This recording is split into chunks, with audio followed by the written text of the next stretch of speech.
sve boje svijeta. Jednom davno boje se posvađale. Svaka je za sebe tvrdila da je najljepša i važnija od ostalih. Zelena reče: ja sam najvažnija.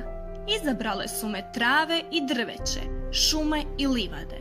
Da mene nema, nestalo bi života. Ja sam simbol života i nade.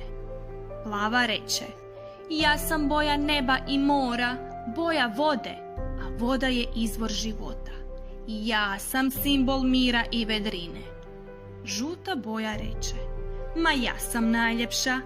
Mene je izabralo sunce, mjesec i zvijezde. Ja sam simbol topline, radosti i životnog veselja.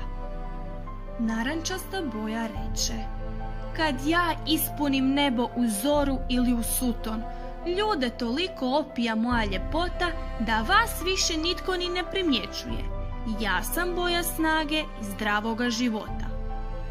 Crvena boja reče: kraljica sam među vama. Ja sam boja života, boja strasti i ljubavi. Ja palim vatru u krvi i bez mene bi zemlja bila pusta, poput mjeseca. Ljubičasta boja reče: kraljevi i moćnici oduvijek mene biraju za sve najsvečanije odjeće.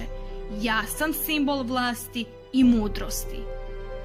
Indigo boja reče: ja sam najvažnija boja, boja tišine. Ja sam simbol beskonačne dubine ljudskih misli, boja molitve i mira. Rasrdilo se nebo slušajući kako se boje nadmeću. Bljesne ljutito munjama, zatutnji gromovima i prospe kišu.